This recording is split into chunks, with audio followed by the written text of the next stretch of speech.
Do you know Natu? What is Natu? Bharatiya cinema అనేక అద్భుత చిత్రాలను అందించింది.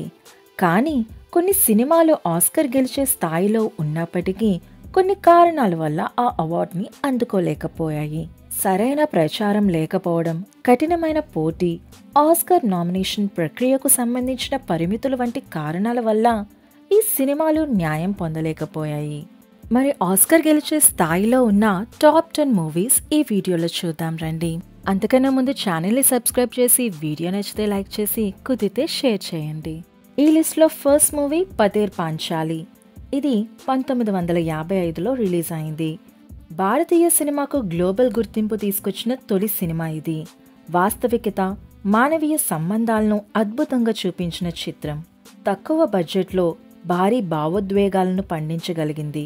అంతర్జాతీయ పాఠశాలలో సినిమా అధ్యయనం చేసే విద్యార్థులకు స్పెషల్ స్టడీగా చూపించారు ఈ మూవీని. బెర్లిన్, కాన్, వెనీస్ వంటి ఫిలిం ఫెస్టివల్లో అవార్డులు గెలిచిన చిత్రం. ఇంటర్నేషనల్ ఫిలిం మేకింగ్లో ఒక కొత్త ట్రెండ్ని ప్రారంభించింది ఈ మూవీ. యూరోపియన్ నోవెల్లా తరహాలో భారతీయ జీవన శైలిని ప్రదర్శించిన గొప్ప సినిమా ఇది. నటుల ప్రాక్టికల్ పర్ఫార్మెన్స్ ఆధారంగా రూపొందిన రియలిస్టిక్ మూవీ. లాంగ్ షాట్స్, వాస్తవిక కెమెరా పనితీరు, న్యాచురల్ లైటింగ్ వంటి ఆధునిక సాంకేతికతలకు దారితీసిన మూవీ ఇది. ఈ సినిమా లేకపోతే సత్యజిత్ రే లాంటి దిగ్గజ దర్శకుడు ప్రపంచానికి పరిచయం కాలేడని చెప్పుకోవచ్చు. ఈ లిస్ట్లో నెక్స్ట్ మూవీ మదర్ ఇండియా. ఇది 1957లో వచ్చింది. భారతీయ మహిళా త్యాగాన్ని, కష్టాలను, ధైర్యాన్ని ప్రతిబింబించిన సినిమా ఇది. ఆస్కర్లో భారతదేశపు మొదటి నామినేటెడ్ మూవీ ఇది. మాతృత్వం, కుటుంబ విలువలు, దేశభక్తిని సమపాలల్లో చూపించిన చిత్రమని చెప్పొచ్చు ఈ సినిమాని. నర్గిస్ అద్భుతమైన నటన ప్రపంచం గుర్తించాల్సిన స్థాయిలో ఉంది మూవీలో. హాలీవుడ్ సినిమాలు మాదిరిగానే హై ప్రొడక్షన్ వాల్యూస్ ఉన్న మూవీ ఇది. సినిమాలో పాటలు, బ్యాక్గ్రౌండ్ స్కోర్ సినిమాలో ఉన్న ఆ ఎమోషనల్ లెవెల్ని చాలా వరకు పెంచాయని చెప్పొచ్చు. భారతీయ వ్యవసాయ జీవన శైలిని, సామాజిక పరిస్థితులను ప్రదర్శించిన వాస్తవిక సినిమా ఇది. అండ్ ఈ సినిమాలో ఉన్న గొప్ప విజువల్స్, స్టోరీ టెల్లింగ్తో కట్టిపడేసింది ప్రజల్ని. భారతీయ సినిమాల్లో ఫిమేల్ లీడ్ క్యారెక్టర్స్ స్ట్రాంగ్గా ప్రదర్శించిన గొప్ప సినిమా ఇది. ఇక లిస్ట్లో నెక్స్ట్ మూవీ నాయగన్. ఇది 1987లో రిలీజ్ అయిన మూవీ. కమల్ హాసన్ కెరియర్లోనే ఇది ఒక అత్యుత్తమ సినిమాగా చెప్పొచ్చు. తమిళ సినిమా స్థాయిని అంతర్జాతీయంగా పెంచింది movie. Emotion, action, family drama అన్నీ కలబోసిన ఒక మాస్టర్ పీస్ ఈ మూవీ. ఇండియన్ గ్యాంగ్స్టర్ డ్రామా జనరేషన్కి ఇది ఒక బెంచ్ మార్క్. జాతీయ అవార్డు గెలిచిన సినిమా అయినప్పటికీ ఆస్కర్కి నామినేట్ చేయలేదు. Background score, camera work, art direction అత్యుత్తమ స్థాయిలో ఉన్నాయి ఈ మూవీలో. హాలీవుడ్కి సమానంగా ఉండే డైరెక్షన్, ప్రొడక్షన్ వాల్యూస్ ఉన్న ఒక గొప్ప సినిమా ఇది. మేబీ ఇది హాలీవుడ్లో నిర్మించి ఉంటే తప్పకుండా ఆస్కర్ గెలిచేదేమో. ఇక లిస్ట్లో నెక్స్ట్ మూవీ లగాన్. ఇది 2001లో రిలీజ్ అయిన movie. Oscar best foreign film కేటగిరీలో ఫైనలిస్ట్ గా నిలిచిన అరుదైన ఇండియన్ మూవీ ఇది. భారతీయుల నిరీక్షణ, పోరాట స్ఫూర్తిని చూపించిన గొప్ప మూవీ. క్రికెట్, బ్రిటిష్ పాలన, దేశభక్తి అన్ని ఎలిమెంట్స్ మిళితమైన మూవీ ఇది. భారతీయ సినిమా వాస్తవికతను ప్రపంచం ముందుకు తీసుకెళ్లిన గొప్ప సినిమా ఇది. అమీర్ ఖాన్ నటన, ఆశుతోష్ గోవిర్కర్ దర్శకత్వం అసాధారణమని చెప్పొచ్చు. మ్యూజిక్ డైరెక్టర్ ఏఆర్ రెహమాన్ పాటలు ఆస్కర్ స్థాయిలో ఉన్నాయి. హాలీవుడ్ మ్యూజికల్ స్టైల్లో తీసిన రేర్ మూవీస్లో ఇది ఒకటని చెప్పొచ్చు.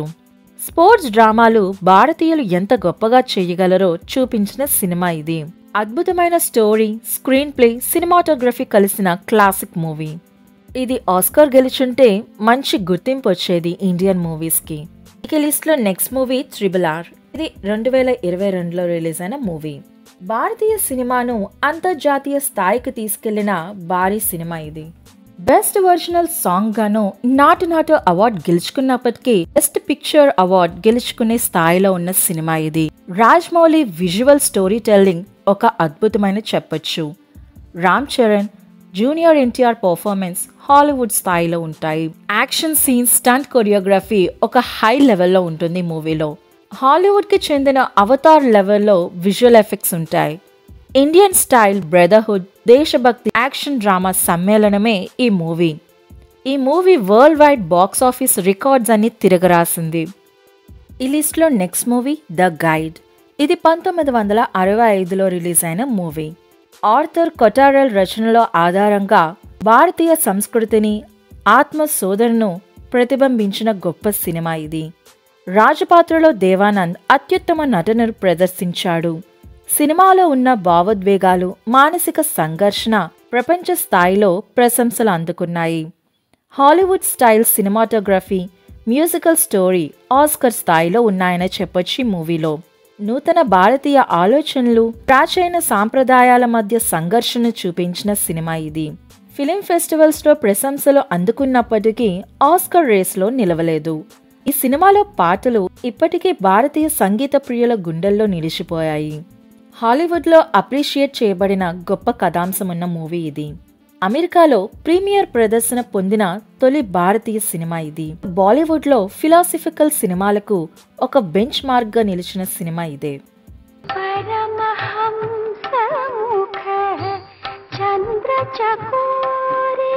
ఇక లిస్ట్లో నెక్స్ట్ మూవీ 1980లో రిలీజ్ అయిన శంకరాభరణం. భారతీయ శాస్త్రీయ సంగీతంపై తీసిన అద్భుతమైన సినిమా ఇది. కె విశ్వనాథ్ డైరెక్షన్లో సాంప్రదాయ కళారూపాన్ని ప్రపంచానికి చాటిన మూవీ ఇది. భారతీయ సినిమా క్లాసికల్ మోటివేషన్కు గొప్ప ఎగ్జాంపుల్ అని చెప్పిన సినిమా ఇది. సంగీత ప్రియులకు, కళాభిమానులకు ఎప్పటికీ ఇష్టమైన సినిమా. ఇక ఈ సినిమాకి సంగీత దర్శకుడు కెవి మహాదేవన్ ఇచ్చిన సంగీతం హాలీవుడ్ మ్యూజికల్ సినిమాల కంటే గొప్పగా ఉందని చెప్పడంలో ఎలాంటి సందేహం లేదు. ఈ సినిమా ప్రపంచ వ్యాప్తంగా ఉన్న సంగీత ప్రియుల ప్రశంసలు అందుకుంది. మనోనిగ్రహం, సమాజానికి కళాకారుల సంబంధం గొప్పగా చూపించబడింది మూవీలో.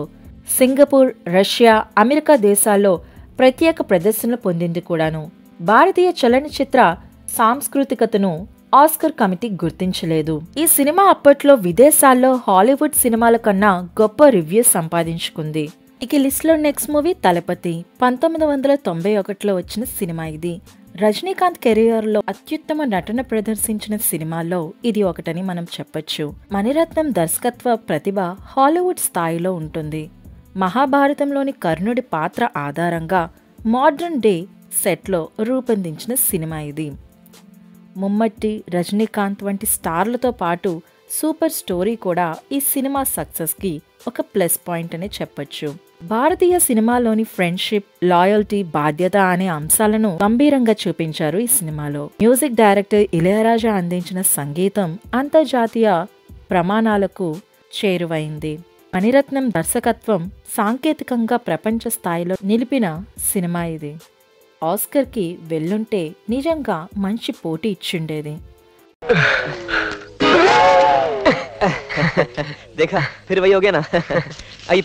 ఇక లిస్ట్లో నెక్స్ట్ మూవీ అందాజ్ అప్నా అప్నా. 1994లో వచ్చిన భారతీయ సినిమాల్లోనే one of the best comedy క్లాసిక్స్లో ఒకటి అని చెప్పొచ్చు.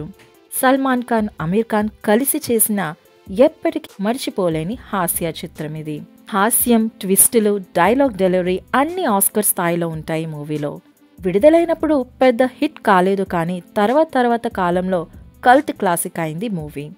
తెలివైన స్క్రీన్ ప్లే, నాటకీయత, హాస్యం అన్ని మిళితమైన రేర్ మూవీస్లో ఇది ఒకటని చెప్పడంలో ఎలాంటి సందేహం లేదు.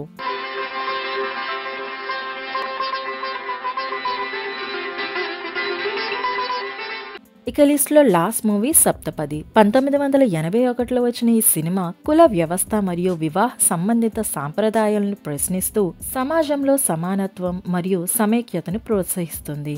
కె విశ్వనాథ్ గారి సున్నితమైన కథనంతో సినిమా ప్రేక్షకులను ఆలోచింపచేసిందని చెప్పొచ్చు. జేవి సోమయాజులు, సబితా వంటి నటులు తమ పాత్రలను నైపుణ్యంతో పోషించారు. కెవి మహాదేవన్ అందించిన సంగీతం కథకు మరింత ప్రాముఖ్యతను ఇచ్చింది. చిత్రం జాతీయ సమైక్యతపై ఉత్తమ చిత్రంగా నర్గిస్ దత్ అవార్డ్, నంది అవార్డులు మరియు ఫిలింఫేర్ అవార్డులను పొందింది. హిందూ వివాహంలో సప్తపది యొక్క ప్రాముఖ్యతను ప్రతిబింబిస్తూ వ్యక్తిగత పరివర్తనను చూపించింది సినిమా. ఈ సినిమాలో సినిమాటోగ్రఫీ, ఎడిటింగ్ వంటి సాంకేతిక అంశాలు ప్రేక్షకులను ఆకట్టుకుంటాయి. జాతీయ అవార్డులతో పాటు ఈ సినిమా అంతర్జాతీయ స్థాయిలో కూడా ప్రశంసలు పొందింది. ఈ సినిమా చూపించిన సామాజిక సమస్యలు ఇప్పటికీ ప్రస్తుత సమాజంలో ప్రాముఖ్యతను కలిగి ఉన్నాయి. భారతీయ సినిమా అనేక గొప్ప చిత్రాలను అందించింది. కానీ ఆస్కార్ గెలవడానికి అవసరమైన ప్రచారం లేకపోవడం, అసమాన పోటీ కారణంగా కొన్ని అద్భుతమైన చిత్రాలు గుర్తింపు పొందలేకపోయాయి. కానీ ఇప్పుడు భారతీయ సినిమా అంతర్జాతీయంగా గుర్తింపు తెచ్చుకుంటుంది. చూద్దాం, భవిష్యత్తులో మరిన్ని ఆస్కార్ అవార్డులు గెలుచుకుంటామేమో. మీ ఒపీనియన్లో ఈ లిస్ట్లో ఇంకేమైనా మూవీస్ యాడ్ చేయొచ్చేమో తప్పకుండా కామెంట్ సెక్షన్లో చెప్పండి. అలాగే ఇలాంటి మరెన్నో వీడియోస్ కోసం ఛానల్ని సబ్స్క్రైబ్ చేసుకోండి. Thank you.